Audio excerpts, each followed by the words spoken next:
Hello, നമ്മൾ ഇന്ന് 26 chapter Indian society tribal, rural and urban എന്നുള്ള ഒരു ചാപ്റ്ററാണ് നോക്കുന്നത്. ഇന്ത്യയിലെ ട്രൈബൽസ്, അതായത് ഗോത്രവർഗക്കാര് അല്ലെങ്കിൽ ഗ്രാമപ്രദേശം, നഗരപ്രദേശം എന്നിവയുടെ പ്രത്യേകതകൾ എന്താണ്, അവരനുഭവിക്കുന്ന പ്രോബ്ലംസ് എന്താണ്, ആ കാര്യങ്ങളൊക്കെയാണ്, സവിശേഷതകൾ എന്താണ്, കാര്യങ്ങളാണ് ഇന്ന് നോക്കുന്നത്. നമുക്കറിയുന്ന കോമൺ കാര്യങ്ങൾ തന്നെയുള്ളൂ. ഇമ്പോർട്ടൻറ്റ് ചാപ്റ്റർ തന്നെയാണ്. Tribal problems, rural problems, urban problems ഒക്കെ ചിലപ്പോൾ എക്സാമിനൊക്കെ ചോദിക്കാനുള്ള ചാൻസ് ഒക്കെ ഉണ്ട്.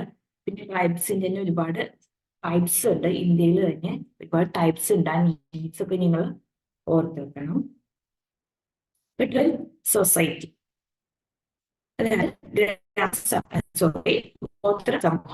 a tribe can be defined as a community living in forest or democratic areas, having its own culture, religion, language, and strong ethnic identity.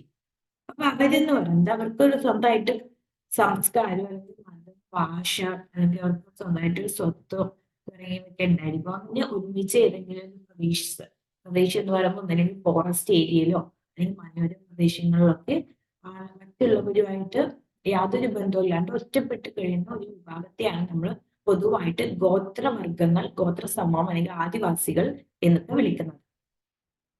ഇനി characteristics of tribal society, അതായത് സവിശേഷതകൾ. They have usually well democratic geographical territory. അതായത് എന്താണ്, ഒരു പ്രത്യേക ഭൂമിശാസ്ത്രപരമായ പ്രദേശത്തായിരിക്കും ജീവിക്കുന്നുണ്ടാവുക. Generally they live in forest or hilly areas. ഒന്നില്ലെങ്കിൽ ഫോറസ്റ്റ് കാടുകളിലോ അല്ലെങ്കിൽ ഹില്ലി ഏരിയാസുകളിലോ ഒക്കെ ആയിരിക്കും, മലയോര പ്രദേശങ്ങളിലൊക്കെ ആയിരിക്കും താമസിക്കുന്നുണ്ടാവുക. Their territory is relatively isolated or semi-isolated compared to other social groups. മറ്റുള്ള സമൂഹങ്ങളെ അപേക്ഷിച്ച് നോക്കുമ്പോൾ ഇവര് ഒറ്റപ്പെട്ട് താമസിക്കുന്ന ആളുകളാണ്. They have their own culture, folklore, cosmology and belief system. അവർക്ക് അവരുടേതായ സംസ്കാരങ്ങൾ, നാടോടി കഥകളും പ്രപഞ്ചശാസ്ത്രവും ഒക്കെ ഉണ്ടായിരിക്കും. Economically they are self sufficient. അവർ സാമ്പത്തികമായിട്ട് സ്വയം പര്യാപ്തരായ ആളുകളായിരിക്കും. കാരണം അവർക്ക് എന്താണ്, നമ്മുടെ പോലെ ആഗ്രഹങ്ങളില്ല, അല്ലെങ്കിൽ ഭാവിയെ പറ്റി അവർ ചിന്തിക്കുന്നില്ല. അന്നു കഴിയുന്ന കാര്യങ്ങൾ അത് നടന്നാൽ മതി എന്നുള്ള ഒരു ചിന്തയുള്ള ആളുകളാണ് ഗോത്രവർഗക്കാർ. അതുകൊണ്ട് തന്നെ അവര് സാമ്പത്തികമായി എന്താണ് സഫിഷ്യന്റ് ആണെന്ന് നമുക്ക് പറയാനായിട്ട് സാധിക്കും. They are more interested in earning their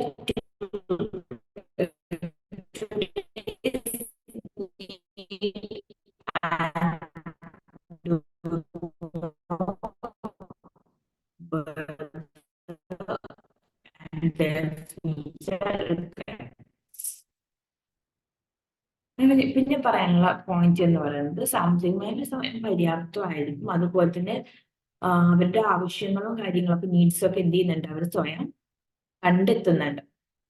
അതിന് വേണ്ടിയിട്ട് എന്ത് ചെയ്യുന്നുണ്ട്, അവര് ഭാവിയെ കുറിച്ചൊന്നും എന്ത് ചെയ്യുന്നില്ല, അവർ ആലോചിക്കുന്നില്ല. അവർ അന്നുള്ള ടുഡേ ലൈഫിനെ പറ്റിയിട്ട് മാത്രമാണ് എന്ത് ചെയ്യുന്നുള്ളൂ, അവര് ചിന്തിക്കുന്നുള്ളൂ.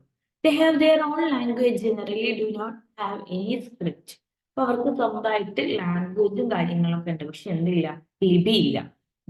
നമുക്കറിയാം, നമ്മൾ സിനിമകളിലൊക്കെ കണ്ടിട്ടുണ്ട് അവരുടെ ഭാഷകൾ അല്ലെ, മനസ്സിലാക്കാൻ പറ്റാത്ത തരത്തിലുള്ള ഭാഷകളാണ്, പക്ഷെ ലിപി ഇല്ലായിരുന്നു.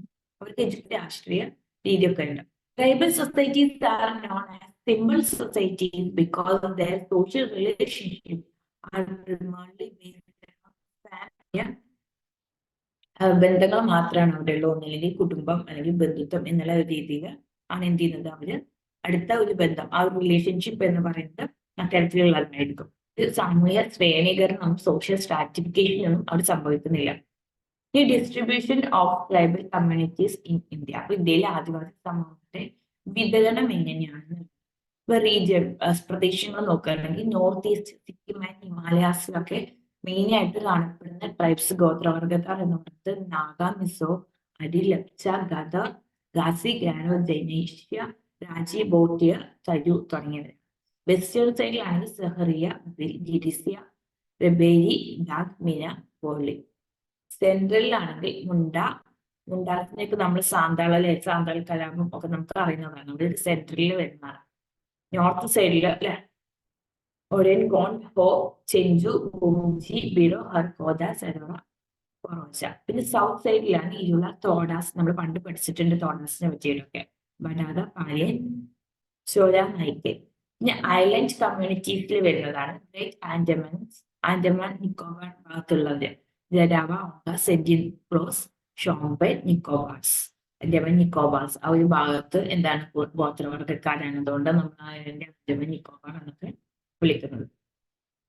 ഇത് ഇമ്പോർട്ടന്റ് ആണ്. Linguistic classification among tribes in India. അപ്പൊ ഭാഷയുടെ അടിസ്ഥാനത്തിൽ ഇന്ത്യയിലുള്ള ഗോത്രവർഗക്കാരെ എങ്ങനെയാണ് നമ്മൾ തരംതിരിക്കുന്നത് എന്ന് ചിലപ്പോൾ എക്സാം ചോദിക്കാം. ഇത് ബൈ ഹാർട്ടായിട്ട് പഠിക്കേണ്ട കാര്യം. ലിംഗ്വിസ്റ്റിക് ഫാമിലി, ആസ്ട്രോ ഏഷ്യാറ്റിക്, അതിൽ വരുന്ന അവരുടെ മേജർ ട്രൈബൽ ലാംഗ്വേജസ് എന്ന് പറയുന്നത് ലാസി, നിക്കോബാർ, സന്താളി, മുണ്ടാരി, ഇതൊക്കെയാണ് അവരുടെ ലാംഗ്വേജ് എന്ന് പറയുന്നത്. ടിബറ്റോ ചൈനീസ് ആ ഒരു വിഭാഗത്തിലുള്ള ആളുകളുടെ ലാംഗ്വേജ് എന്ന് പറയുന്നത് ബോഗ്യൻ, ചാബോർ, മിരി, ദഫ്ല, ഗറോ, നാഗ, ലുഷൈ. എല്ലാം ഓർമ്മയില്ലെങ്കിൽ ഒന്നോ രണ്ടോ നിങ്ങൾ പഠിച്ചു വെക്കുക.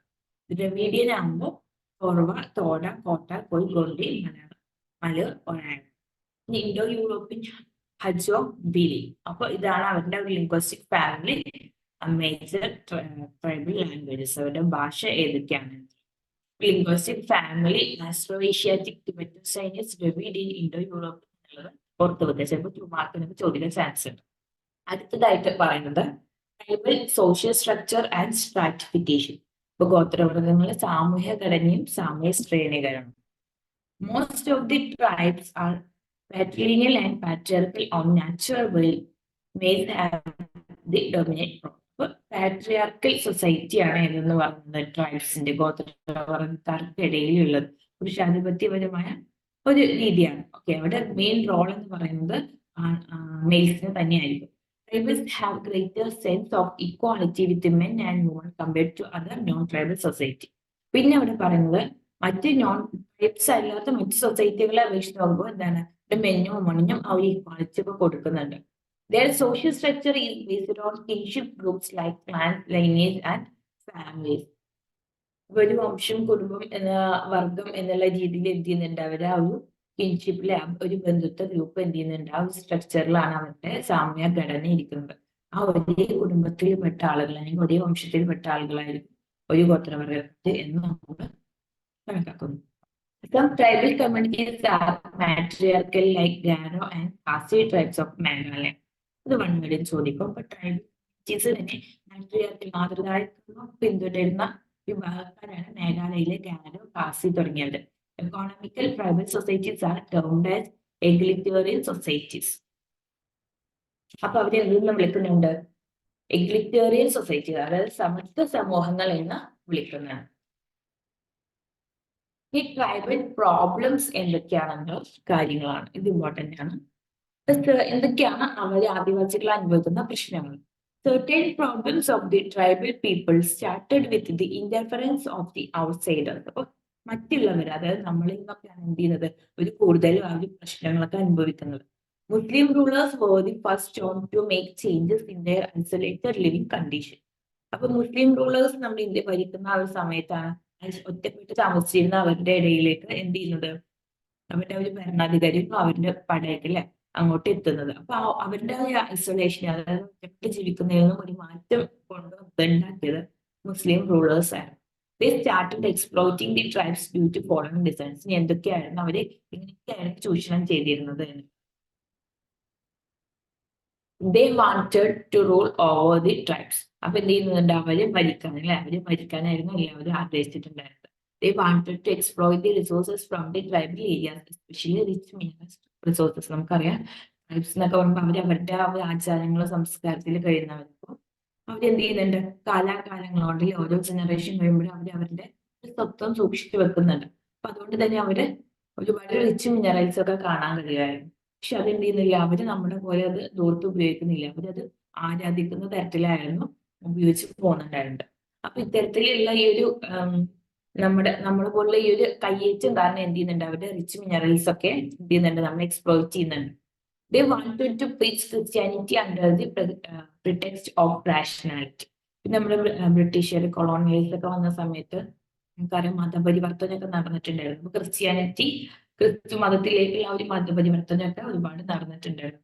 ഇത് ഏറ്റവും കൂടുതൽ നടന്നിട്ടുണ്ടായിരുന്നത് ഗോത്രവർഗക്കാർക്ക് ഇടയിലാണ്. ഈ cultural contacts came into being because of the following reason. ഇനി സാംസ്കാരികമായിട്ട് എന്തൊക്കെ ബുദ്ധിമുട്ടുകളായിരുന്നു ഉണ്ടാക്കിയത്? Existence of minerals resources in the tribal areas. അവരുടെ മിനറൽസ് റിസോഴ്സസ് ഒക്കെ എന്ത് ചെയ്തിട്ടുണ്ടായിരുന്നു? എടുത്തിട്ടുണ്ടായിരുന്നു. എൻട്രി ഓഫ് അത് അവരുടെ ഒരു കൾച്ചറിനെ, സംസ്കാരത്തെ തന്നെ ബാധിച്ചിട്ടുണ്ടായിരുന്നു. Entry of administrators and missionaries to tribal areas. പിന്നെ മിഷണറീസിന്റെ ആ ഒരു എൻട്രി ട്രൈബൽ ഏരിയാസിലേക്ക്, അവരുടെ ഒരു പ്രദേശത്തേക്കുള്ള ഒരു എൻട്രി ചെയ്യുന്നുണ്ട്. അവരുടെ സംസ്കാരം, അവര് മറ്റുള്ളവരുമായിട്ട് യാതൊരു ബന്ധവും യാതൊരു ഒരു സ്വത്വം സൂക്ഷിച്ച് അങ്ങനെ പോകുന്ന ആളുകളാണ്. മറ്റ് മിഷണറീസ് ഒക്കെ വരുമ്പോൾ എന്ത് ചെയ്യുന്നുണ്ട്? മറ്റുള്ള ആളുകൾ അവിടെ പ്രവേശിക്കുമ്പോൾ അവരുടെ സംസ്കാരത്തെ ബാധിക്കുന്നുണ്ട്. Entry of specialist like medicine man vendors and agent of their tribal territory. ഇത് നമുക്ക് അറിയുന്ന കാര്യമാണ്. മെഡിറ്റേഷൻ, മെഡിക്കൽസ് ഒക്കെ പച്ചമരുന്നും കാര്യങ്ങളൊക്കെ അവർക്ക് മാത്രം അറിയുന്ന കുറച്ച് രീതികളായിരിക്കും, കാരണം വേറെ ആർക്കും അറിയില്ല. അപ്പൊ അതുകൊണ്ട് എന്ത് ചെയ്യുന്നുണ്ട്? പെട്ടെന്ന് തന്നെ രോഗങ്ങളൊക്കെ പെട്ടെന്ന് ഭേദമാക്കാൻ പറ്റുന്ന തരത്തിലുള്ള പച്ചമരുന്നുകൾ. ഇത് നമ്മുടെ ഇന്നത്തെ പോലെ കഷ്ടപ്പെട്ട് MBBS ഒന്നും എടുക്കേണ്ട കാര്യം അവർക്കില്ല. തരത്തിൽ എന്ത് ചെയ്യുക ചിലപ്പോൾ ചിലപ്പോൾ എന്ത് ചെയ്യുന്നുണ്ട്? ഒരുപാട് സക്സസ് ആവുന്നുണ്ട് അല്ലെ? അപ്പൊ ആ കാര്യങ്ങളൊക്കെ അറിയാൻ വേണ്ടിയിട്ട് എന്ത് ചെയ്യുന്നുണ്ടായിരുന്നു? മെഡിസിൻ മാൻസ് ഒക്കെ എന്ത് ചെയ്യുന്നുണ്ടായിരുന്നു? അതുപോലുള്ള പ്രവർത്തകരൊക്കെ അങ്ങോട്ട് എൻട്രി ചെയ്തിട്ടുണ്ടായിരുന്നു. അതും എന്ത് ചെയ്തിട്ടുണ്ടായിരുന്നു? നമ്മുടെ ഒരു സംസ്കാരത്തെ അല്ലെ ബാധിച്ചിട്ടുണ്ടായിരുന്നു. Development of transport and communication facilities which enable to enter outsiders. പിന്നെ കമ്മ്യൂണിക്കേഷൻ ഫെസിലിറ്റീസും ട്രാൻസ്പോർട്ട് ഫെസിലിറ്റീസിനും ഒക്കെ വേണ്ടിയിട്ട് എന്ത് ചെയ്തിട്ടുണ്ടായിരുന്നു? കാടുകളൊക്കെ വെട്ടിത്തെളിച്ചിട്ടുണ്ടായിരുന്നു. അതും എന്ത് ചെയ്യുന്നുണ്ടായിരുന്നു? അവരുടെ ഒരു ജീവിതം അല്ലെ, അവരുടെ ഡെയിലി ലൈഫിനെ ബാധിച്ചിട്ടുണ്ടായിരുന്നു. Displacement of tribal population from their traditional habitat due to the projects like hydroelectric ones and others. അതായത് എന്തൊക്കെ ഡാംസും കാര്യങ്ങളൊക്കെ, ജലവൈദ്യുത പദ്ധതികൾക്കൊക്കെ വേണ്ടി ഡാംസും കാര്യങ്ങളൊക്കെ പണിതിട്ടുണ്ടായിരുന്നത് ഇതുപോലുള്ള കാടൊക്കെ മഞ്ഞങ്ങളൊക്കെ വെട്ടിത്തെളിച്ചിട്ടായിരുന്നു. അപ്പൊ അവിടെ ഉണ്ടായിരുന്ന ട്രൈബ്സിന്റെ ഒക്കെ ഒരു ജീവിതത്തെ എന്തായിട്ടുണ്ടായിരുന്നു? അത് ബാധിച്ചിട്ടുണ്ടായിരുന്നു. ഇനി the major problems of tribal community. ഇനി എന്തൊക്കെയായിരുന്നു അവരുടെ മെയിൻ ആയിട്ടുള്ള പ്രോബ്ലംസ് എന്നുള്ളത്? ലാൻഡ് അലൈനേഷൻ, അതായത് അവരുടെ ഭൂമി അന്യാധീനപ്പെട്ടിട്ടുണ്ടായിരുന്നു. കാരണം എന്ത് ചെയ്യുന്നുണ്ട്? വനങ്ങളൊക്കെ വെട്ടി നശിപ്പിച്ച് അവരെ പുതിയ കാര്യങ്ങളൊക്കെ കൊണ്ടുവരുമ്പോൾ എന്ത് ചെയ്യുന്നുണ്ടായിരുന്നു? അവരുടെ ഒരു ലാൻഡിലെ ഭൂമി അന്യാധീനപ്പെട്ടിട്ടുണ്ടായിരുന്നു. പിന്നെ ഇൻഡിപെൻഡൻസ്, അതായത് അവർക്ക് എന്തായി? അവിടെ ഒരു പ്ലേസിൽ നിന്നോ അല്ലെ അവരെ അവിടെ നിന്ന് മാറ്റി പാർപ്പിക്കുമ്പോൾ അവർക്ക് അതിൻ്റെതായ ബുദ്ധിമുട്ടുകൾ ഉണ്ടായിരുന്നു. അതുകൊണ്ട് തന്നെ കടബാധ്യതകൾ അവർക്ക് ഉണ്ടായിരുന്നു. ബോണ്ടഡ് ലാബേഴ്സ്, ആ ഒരു ബോണ്ട് ലാബേഴ്സിന്റെ ഷിഫ്റ്റിംഗ് കൾട്ടിവേഷൻ, അതായത് എന്ത് ചെയ്യുന്നുണ്ട്? നമ്മുടെ ഒരുപാട് തവണ ഒരു തന്നെ കൃഷി ചെയ്യുമ്പോൾ അതിന്റെ ഒരു ഫലഭൂഷ്ഠത നഷ്ടപ്പെടുമ്പോൾ വേറൊരു സ്ഥലം, വനം പോലെയുള്ള സ്ഥലങ്ങളൊക്കെ വെട്ടിത്തെളിച്ച് അവിടെ എന്ത് ചെയ്യുന്നുണ്ടായിരുന്നു? ആ ഒരു കൃഷി പിന്തുടരുന്ന ഒരു രീതി ഉണ്ടായിരുന്നു. ഞാൻ ഷിഫ്റ്റിംഗ് കൾട്ടിവേഷൻ എന്ന് പറയുന്നത് നമ്മുടെ ഒരു പ്രാകൃത രീതിയായിരുന്നു ഈ ഒരു ഷിഫ്റ്റിംഗ് കൾട്ടിവേഷൻ എന്നാണ്. അപ്പൊ അത്തരത്തില് കൃഷി ചെയ്യുമ്പോൾ എന്ത് സംഭവിച്ചിട്ടുണ്ടായിരുന്നു? ഇത്തരത്തിലുള്ള ഗോത്രവർഗക്കാരെ അത് ബാധിച്ചിട്ടുണ്ടായിരുന്നു. പിന്നെ ഇല്ലിറ്ററസി, അതായത് നിരക്ഷരത. മറ്റൊന്നാണ് problems of health and nutrition. കാരണം എന്താണ്? അവർക്ക് ആരോഗ്യവും പിന്നെ പോഷകാഹാരത്തിന്റെ ഒക്കെ ഒരു കുറവ് അനുഭവിച്ചിട്ടുണ്ടായിരുന്നു. നമുക്കറിയാം, ഇന്ന് നോക്കുകയാണെങ്കിൽ ആദിവാസികൾക്കിടയിലാണ് അല്ലെ ഗർഭിണികളൊക്കെ മരിക്കുന്നു, പിഞ്ചു കുഞ്ഞുങ്ങളൊക്കെ ഏറ്റവും കൂടുതൽ മരിക്കുന്നത് അവർക്കിടയിലാണ്. കാരണം അവരുടെ ഒരു ഹെൽത്ത് ഇഷ്യൂ അല്ലെങ്കിൽ ഒരു പോഷകാഹാരത്തിന്റെ കുറവ് കാരണം തന്നെയാണ് അത് സംഭവിക്കുന്നത്. ഇത്രയാണ് ട്രൈബ്സിനെ പറ്റിയിട്ട് പറയാനുള്ളത്. നെക്സ്റ്റ് പറയുന്നത് റൂറൽ സൊസൈറ്റി, ഗ്രാമസമൂഹങ്ങളെ കുറിച്ച്. The characteristics of the rural society and B listed as follows. അപ്പൊ എന്തൊക്കെയാണെന്ന് നമുക്ക് നോക്കാം. Rural society means society that lives in village. അത് റൂറൽ സൊസൈറ്റി പറയുമ്പോൾ വില്ലേജിലാണ് അല്ലെ. റൂറൽ സൊസൈറ്റി എന്ന് പറയുമ്പോൾ ഏതെങ്കിലും ഒരു വില്ലേജ് ആയിരിക്കും. Agriculture is the predominant occupation among them. അപ്പൊ അവരുടെ മെയിൻ ആയിട്ടുള്ള തൊഴിൽ എന്ന് പറയുന്നത് അഗ്രികൾച്ചർ, കൃഷിയാണ്. It is not only source of income for them but also way of life. അതൊരു വരുമാനത്തിന് വേണ്ടിയിട്ടല്ല അവർ കൃഷി ആശ്രയിക്കുന്നത്. അവരുടെ ജീവിതം തന്നെ എന്തായിരുന്നു? കൃഷിയായിരുന്നു. The village community is small in size. Village community വരുമ്പോൾ വളരെ ചെറിയൊരു പ്ലേസ് ആണ്. It means the live in small geographic areas with lower density as compared to town. Town ഏരിയസിനെ വെച്ച് നോക്കുമ്പോൾ വളരെ ചെറിയൊരു ഭൂമിശാസ്ത്രപരമായ പ്രദേശത്ത് കുറച്ച് ആളുകൾ കൂടുന്നതിനെയാണ് നമ്മൾ എന്തെന്ന് പറയുന്നത്? റൂറൽ ഏരിയാസ് എന്ന് പറയുന്നത്. They have primary group behavior, face-to-face relation between the members of the society. പിന്നെ പറയുന്നത് അവരുടെ ആ ഒരു റിലേഷൻ എന്ന് പറയുന്നത് കാരണം വളരെ ചെറിയൊരു പ്രദേശത്തായതുകൊണ്ട് തന്നെ എല്ലാവരും പരസ്പരം മിങ്കിൾ ചെയ്യുന്നുണ്ടായിരുന്നു. നേരിട്ട് കണ്ടുകൊണ്ടുള്ള ഒരു മിങ്കിളിംഗ് ആയിരുന്നു നടന്നുകൊണ്ടിരുന്നത്. അതുകൊണ്ട് തന്നെ നല്ലൊരു റിലേഷൻ അവർ തമ്മിൽ നിലനിൽക്കുന്നുണ്ടായിരുന്നു. Their social structure is based on kinship and family relationship, where the role of lineage or bunch is a very important. അപ്പൊ അവരുടെ സാമൂഹ്യ ഘടന എന്ന് പറയുന്നത് ബന്ധുത്വത്തെയോ കുടുംബത്തെയോ ആശ്രയിച്ചാണ് ഇരിക്കുന്നത്. അതുകൊണ്ട് തന്നെ വംശത്തിന് അവർ ഒരു പ്രത്യേക പ്രാധാന്യം അവർ കൊടുത്തിട്ടുണ്ടായിരുന്നു. Mostly they live in joint families. ആളുകൾ കൂടുതലും joint ഫാമിലീസിലാണ് താമസിച്ചിട്ടുണ്ടായിരുന്നത്. They are more conservative and tradition oriented towards the officials as well as religious days. അപ്പൊ അവര് കൂടുതൽ യാഥാസ്ഥിതികരും കൂടാതെ എന്ത് ചെയ്യുന്നുണ്ടാണ് ആചാര അനുഷ്ഠാനങ്ങളൊക്കെ പ്രകടിപ്പിക്കുന്ന ആളുകളായിരുന്നു. ആ ഒരു വിശ്വാസത്തിലൊക്കെ ആ ഒരു പാരമ്പര്യമൊക്കെ പിന്തുടരുന്ന കുറച്ച് ആളുകളായിരുന്നു ഗ്രാമസമൂഹത്തിൽ താമസിച്ചിട്ടുണ്ടായിരുന്നവര്. New feeling and mutual cooperation is more evident in them. They have a sense of brotherhood. അപ്പൊ ആ ഒരു സഹോദരി ബന്ധം സഹോദരി ബന്ധം എന്ത് ചെയ്തിട്ടുണ്ടായിരുന്നു അവർ നിലനിർത്തിയിട്ടുണ്ടായിരുന്നു. Their culture is also known as folk culture. Consists of customs, rituals and norms which are unwritten but orally transferred and earned. Mostly they are homogeneous in nature. അപ്പൊ അവരുടെ സംസ്കാരം എന്ന് പറയുന്നത് നാടോടി സംസ്കാരം എന്നും അറിയപ്പെടുന്നുണ്ട്. വാമൊഴിയായി കൈമാറ്റം ചെയ്യപ്പെട്ടിട്ടുള്ള അവരുടെ ആ ഒരു ആചാരങ്ങളോ അനുഷ്ഠാനങ്ങളോ ഒക്കെ ആയിരുന്നു അവർ പിന്തുടരുന്നുണ്ടായിരുന്നത്. ഇവിടെ എഴുതപ്പെട്ടിട്ടൊന്നും ഉണ്ടായിരുന്നില്ല. മിക്കവാറും അവ എന്തായിരുന്നു ഒരു ഹോമോജീനിയസ് ആയിരുന്നു, ഒരു ഏകാതന സ്വഭാവം. അല്ലെ, എല്ലാ ഗ്രാമങ്ങളും ഒരുപോലെ ആവില്ല, ഒരു ഏകാതനത നിലനിൽക്കുന്നുണ്ടായിരുന്നു. Traditionally they depend on primitive technology for farming and monocropic pattern. അപ്പൊ അവര് പ്രാകൃത കൃഷി രീതിയാണ് ഉപയോഗിച്ചിട്ടുണ്ടായിരുന്നത്. അപ്പൊ അവരുടെ ടൂൾസും കാര്യങ്ങളും എന്ന് പറയുന്നത് പ്രാകൃത രീതിയിലുള്ളതായിരുന്നു. നിലം മുഴുവൻ ഇന്നത്തെ പോലെ ട്രാക്ടറും കാര്യങ്ങളൊന്നുമില്ല, താളയൊക്കെ ഉപയോഗിച്ചിട്ടൊക്കെ തന്നെയായിരുന്നു ചെയ്തിട്ടുണ്ടായിരുന്നത്. പിന്നെ മോണോക്രോപ്പിംഗ് പാറ്റേൺ ആയിരുന്നു, ഒറ്റ വിള കൃഷിയായിരുന്നു അവർ നടത്തിയിട്ടുണ്ടായിരുന്നത്.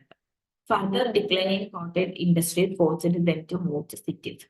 പിന്നെ ചെറുകിട തൊഴിലുകൾക്കൊക്കെ വേണ്ടിയിട്ട് എന്ത് ചെയ്തിട്ടുണ്ടായിരുന്നു, ആ സമയത്താണ് ഇൻഡസ്ട്രീസും ഫാക്ടറീസും ഒക്കെ തുടങ്ങുന്നത് നഗരപ്രദേശങ്ങളിൽ. അതുകൊണ്ട് തന്നെ ആളുകൾ നഗരപ്രദേശങ്ങളിലേക്ക് മൂവ് ചെയ്തിട്ടുണ്ട്. Village India is highly based caste system with a sense of hierarchy in nature. അപ്പോൾ ഒരു കാസ്റ്റ് സിസ്റ്റമിലെ ആ ഒരു ജാതികൾക്ക് ഏറ്റവും ഇമ്പോർട്ടൻറ്റ് കൊടുത്തിട്ടുണ്ടായിരുന്നു. ആ ഒരു രീതിയിലുള്ള ഹയറാർക്കി ശ്രേണീകരണമായിരുന്നു അവിടെ ഉണ്ടായിരുന്നത്. Modern way of living and thinking is lacking in the society. They still follow the ascriptive mode of life which restricts their mobility. അപ്പോൾ ചലനാത്മകതയെ പ്രോത്സാഹിപ്പിച്ചിട്ടുണ്ടായിരുന്നില്ല. എങ്ങനെയാണ് ഒരു സംഭവം നിലനിൽക്കുന്നത്, അടുത്ത തലമുറയിലേക്കും അത് തന്നെയായിരുന്നു പകർന്നിട്ടുണ്ടായിരുന്നത്. ഇതിലൊരു മാറ്റം വരുത്താൻ അവർ ആഗ്രഹിച്ചിട്ടുണ്ടായിരുന്നില്ല. And divines behaviour is dealed with strictness. അപ്പൊ അവരുടെ ഒരു പെരുമാറ്റ രീതികളൊക്കെ എന്ത് ചെയ്യുന്നുണ്ടായിരുന്നു, സ്ട്രിക്ട്നെസ്സിലൂടെ ആയിരുന്നു എന്ത് ചെയ്തിട്ടുണ്ടായിരുന്നത്.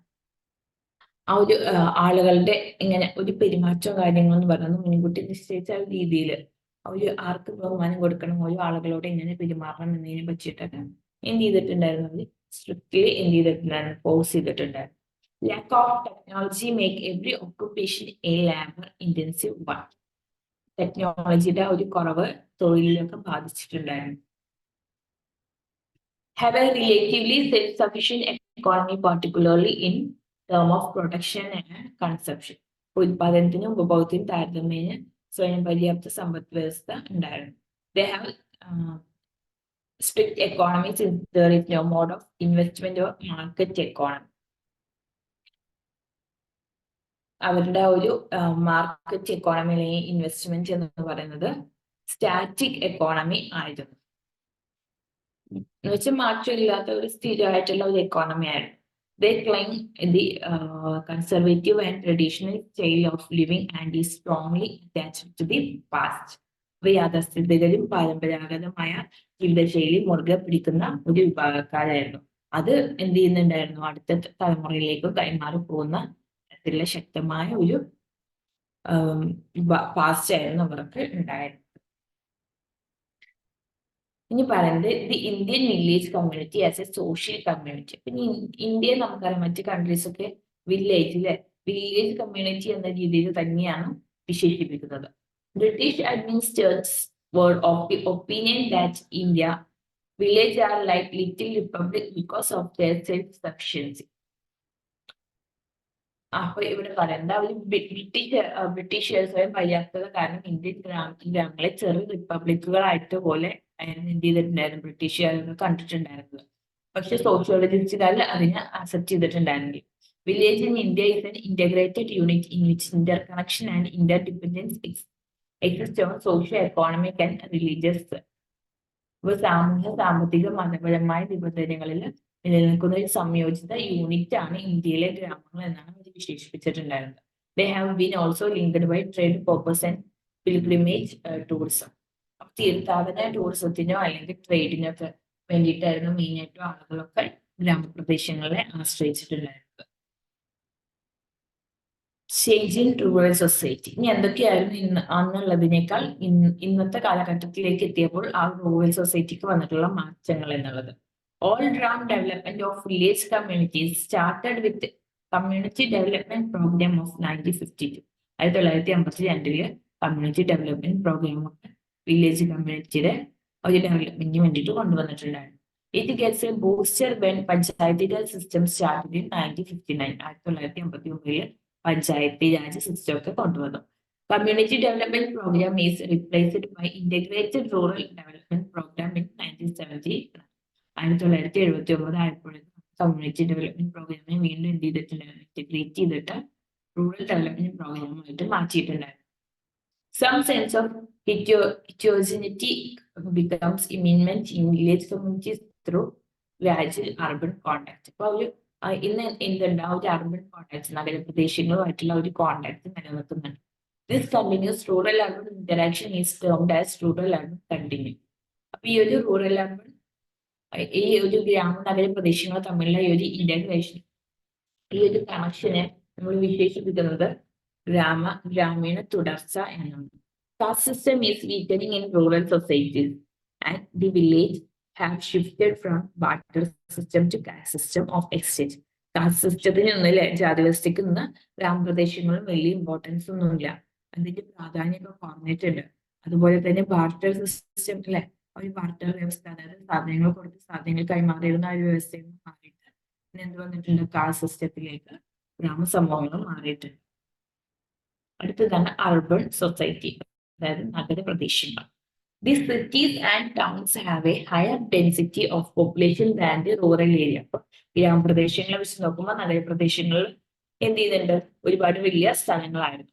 Cultural heterogeneity is found in the urban areas because a lot of people migrate cities in search of employment, education. അപ്പൊ ആളുകളൊക്കെ തൊഴിലിനും വിദ്യാഭ്യാസത്തിനും വേണ്ടിയിട്ട് എന്ത് ചെയ്യുന്നുണ്ടായിരുന്നു, മൈഗ്രേറ്റ് ചെയ്യുന്നുണ്ട്, നഗരപ്രദേശങ്ങളിലേക്ക് മൈഗ്രേറ്റ് ചെയ്യുന്നുണ്ടായിരുന്നു. അതുകൊണ്ട് തന്നെ സംസ്കാരം എന്ന് പറയുന്നത് വ്യത്യസ്ത സംസ്കാരങ്ങളുള്ള ഒരുപാട് ആളുകൾ ഒരുമിച്ച് ചേർന്നതായിരുന്നു നഗരപ്രദേശങ്ങൾ. Cities have a distinct environment that is not natural but manmade. അപ്പൊ സിറ്റീസ് എന്ന് പറയുന്നത് എന്തില്ല, നാച്ചുറൽ പ്രകൃതിദത്തമായിട്ടുള്ള ഒന്നല്ല, അവരുടെ ഒരു പരിസ്ഥിതി എന്ന് പറയുന്നത് മാൻമെയ്ഡ് ആയിരുന്നു. കാരണം ബിൽഡിങ്ങുകളും കാര്യങ്ങളൊക്കെ മനുഷ്യന്മാർ നിർമ്മിച്ച കാര്യങ്ങളാണ് ഇവിടെ നഗരപ്രദേശങ്ങളിൽ നമുക്ക് കാണാനായിട്ട് സാധിക്കുക. The occupation of the urban areas is mainly non-agriculture, based on manufacturing, trading and commerce, professional and governance. അപ്പൊ ഇവിടെ കാർഷികേതര പ്രവർത്തനങ്ങളായിരുന്നു പ്രധാനമായിട്ട് ആളുകളുടെ തൊഴിൽ എന്ന് പറയുന്നത്. അതായത് മനുഷ്യ നിർമ്മിതമായ കാര്യങ്ങൾ, ട്രേഡിങ്, കൊമേഴ്സ് അല്ലെങ്കിൽ പ്രൊഫഷണൽ പോലുള്ള അല്ലെങ്കിൽ ഗവേണൻസ്, ഭരണം തുടങ്ങിയ അധികാരം തുടങ്ങിയ കാര്യങ്ങളൊക്കെയാണ് നഗരപ്രദേശങ്ങളിലെ ജോലി എന്ന് പറയുന്നത്. In urban areas, more social mobility is found in the sense people gradually adapt to class structure. അവിടെ ഒരു സാമൂഹ്യ ചലനാത്മകത സംഭവിച്ചുകൊണ്ടിരിക്കുന്നുണ്ട്. എല്ലാ സമയത്തും എന്ത് ചെയ്യുന്നുണ്ട്, സമൂഹം മാറിക്കൊണ്ടിരിക്കുന്നുണ്ട് അർബൻ ഏരിയാസിൽ. അങ്ങനെ ഒരുപാട് കൾച്ചർ ഒരുമിച്ച് ചേർന്നു, പല പല ടൈപ്പിലുള്ള ആളുകളാണ്. അതുകൊണ്ട് തന്നെ ആ ഒരു ചലനാത്മകത അവിടെ സാധ്യമാണ്. Formal social control is found in the urban areas in the form of courts, police and other administrative bodies. ഇവിടെ ഔപചാരികമായ സാമൂഹ്യ നിയന്ത്രണമാണ് നഗരപ്രദേശങ്ങളിൽ നിലനിൽക്കുന്നത്. അതുകൊണ്ട് തന്നെ പോലീസും കോടതിയും ഭരണം തുടങ്ങിയ എല്ലാ കാര്യങ്ങളും ഇവിടെ ഉണ്ട്. Or interaction among people is based on secondary contact. അപ്പോൾ സെക്കൻഡറി കോണ്ടാക്ട് മാത്രമാണ് ആളുകൾ തമ്മിലുള്ള ഒരു കണക്ഷൻ ഉള്ളൂ നഗരപ്രദേശങ്ങളിൽ. അവരുടെ ആവശ്യങ്ങൾക്ക് മാത്രം. They have an urban way of life. They means a formal interaction, impersonal behavior, pleasure activities.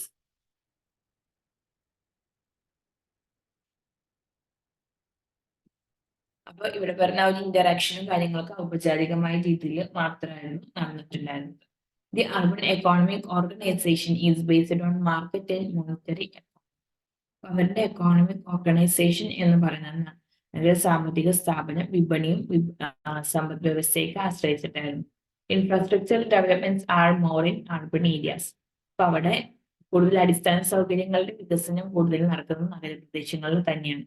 Anonymity is features of urban society. അപ്പോൾ അജ്ഞാതത്വം എന്നുള്ളത് അർബൻ നഗരപ്രദേശങ്ങളുടെ ഒരു പ്രത്യേകത തന്നെയാണ്. നെക്സ്റ്റ് വരുന്നത് ഇന്ത്യ അർബൻ കമ്മ്യൂണിറ്റീസ്. ഇന്ത്യയിലെ അർബൻ കമ്മ്യൂണിറ്റീസ് എങ്ങനെയാണ്, നഗരപ്രദേശങ്ങൾ എങ്ങനെയാണ്? In India area having urban administrative like municipality, metropolitan council, notified area council or containment board. മെട്രോപൊളിറ്റി അല്ലെങ്കിൽ മുനിസിപ്പാലിറ്റി, സിറ്റീസ് ഒക്കെയാണ് ഇന്ത്യയിലെ main urban administrative. In area having more than 10,000 population. 10,000 മുകളിൽ ജനസംഖ്യയുള്ള ഏരിയ ആണ് നമ്മൾ സിറ്റീസ് ആയിട്ട് പറയുന്നത്. 75% of population engaging in non agriculture occupation. ഇപ്പൊ 75%-ലധികം ആളുകൾ വർക്ക് ചെയ്യുന്നത് കാർഷികേതര തൊഴിലിലാണ്. Having some urban amenities like industrial areas, large housing settlement. ഇപ്പോൾ ഇൻഡസ്ട്രിയൽ ഏരിയാസിലൊക്കെയാണ് കൂടുതൽ ആളുകൾ വീട് വെച്ച് താമസിക്കുന്നത് അവരുടെ ഒരു വർക്കിന് വേണ്ടിയിട്ട്. As centre of entertainment and tourist importance and some civic. അവർ വിനോദത്തിനൊക്കെ വേണ്ടിയിട്ട് എന്ത് ചെയ്യുന്നുണ്ട്, സമയങ്ങളൊക്കെ ചെലവഴിക്കുന്നുണ്ട്. ഇനി on the basis of population India as following types of cities. അപ്പൊ ഇനി എങ്ങനെയാണ് ആ ഒരു പോപ്പുലേഷന്റെ അടിസ്ഥാനത്തിൽ നമ്മൾ എങ്ങനെയാണ് സിറ്റീസിനെ ഡിവൈഡ് ചെയ്യുന്നത്? ഇത് ഇമ്പോർട്ടന്റ് ആണ്. നോമെൻക്ലേച്ചർ എന്ന് പറയുന്നത് മെട്രോ സിറ്റികൾ എന്ന് പറയുന്നത് 10 lakhs മുകളിൽ. ക്ലാസ് 1 സിറ്റി എന്ന് പറയുന്നത് 1 lakh to 10 lakhs വരെയുള്ള ഒരു പോപ്പുലേഷനിൽ. ക്ലാസ് 2 ടൗൺസ് ഏരിയാസ് എന്ന് പറയുന്നത് 50,000 മുതൽ 1 lakh വരെ. പിന്നെ ക്ലാസ് 3 ടൗൺ എന്ന് പറയുന്നത് 20,000 മുതൽ 50,000 വരെ പോപ്പുലേഷൻ ഉള്ളതാണ് ക്ലാസ് 3 ഉൾപ്പെടുത്തിയിരിക്കുന്നത്.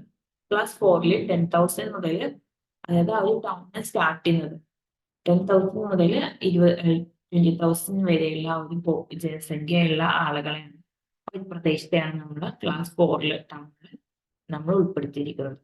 ഇനി അർബൻ സോഷ്യൽ പ്രോബ്ലംസ്, നഗര സാമൂഹിക പ്രശ്നങ്ങൾ അറിയുന്ന കാര്യങ്ങളാണ് അല്ലേ. Urban societies have several social problems like conflict, slums, crimes, acute shortage of resources and facilities. ഇപ്പൊ ഇവിടെ മെയിൻ ആയിട്ടും സ്ലംസ് അല്ലെ, പിന്നെ ക്രൈംസ് ഒരുപാട് നടക്കുന്നുണ്ട്, പിന്നെ ഫുഡ് ഷോർട്ടേജും കാര്യങ്ങളും അല്ലെ, റിസോഴ്സസിന്റെ ഷോർട്ടേജ്, ഫെസിലിറ്റീസിന്റെ ഷോർട്ടേജ് പോലുള്ള കാര്യങ്ങളൊക്കെ അനുഭവിക്കുന്നുണ്ട്. അൺഎംപ്ലോയ്മെന്റും എന്താണ് ഓൾസോ സ്റ്റാൻഡേർഡ് ബിഗർ പ്രോബ്ലം. നഗരപ്രദേശങ്ങളിലെ പ്രധാന പ്രശ്നങ്ങളാണ്. ഗ്രാമപ്രദേശങ്ങളിലെ ആളുകൾ കൃഷിയെ ആശ്രയിക്കുന്നുണ്ട്. ഇവിടെ വൈറ്റ് കോളർ ജോബിനാണ് എല്ലാവരും ഇമ്പോർട്ടന്റ് കൊടുക്കുന്നത്. അതുകൊണ്ട് തന്നെ അവർ തൊഴിലില്ലായ്മ നഗരപ്രദേശങ്ങളിൽ നടക്കുന്നുണ്ട്.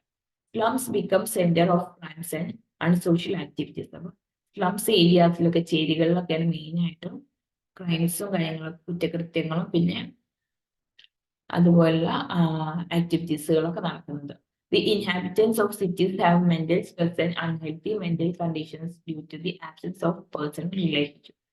വ്യക്തികൾ തമ്മിലുള്ള ഒരു റിലേഷൻഷിപ്പിന്റെ ഒരു അപാകത മൂലം തന്നെ ആളുകൾക്കിടയിലുള്ള ഒരു അൺഹെൽത്തി ലെവലിൽ മെന്റൽ ഹെൽത്ത് എന്നൊക്കെ പറയുന്നത് വളരെ കുറവാണ്. ഭയങ്കര സ്ട്രെസ് ഉള്ള ഒരു ടൈം ആയിരിക്കും ഏത് നഗരപ്രദേശങ്ങളിലെ ആളുകൾ. കുട്ടികളാണെങ്കിൽ അവർക്ക് ഭയങ്കര പഠനവുമായി ബന്ധപ്പെട്ട് ഭയങ്കര സ്ട്രെസ്സും കാര്യങ്ങളും ഉണ്ടായിരിക്കും. പാരന്റ്സിന്റെ ഫോഴ്സിങ്ങും കാര്യങ്ങളും കാരണം പാരന്റ്സിനാണെങ്കിൽ ജോബ് ഉള്ളവർക്കാണെങ്കിൽ അതിന്റെ സ്ട്രെസ്സും കാര്യങ്ങളും ഉണ്ടായിരിക്കും. ഭയങ്കര തിരക്ക് പിടിച്ച ഒരു ജീവിതമായിരിക്കും നഗരപ്രദേശങ്ങളിലെ ആളുകളുടെ. അതും ഒരു പ്രോബ്ലമാണ്. ഇത്രയാണ് ഈ ഒരു ചാപ്റ്ററിലുള്ളത്. മനസ്സിലായെന്ന് വിചാരിക്കുന്നു. Thank you.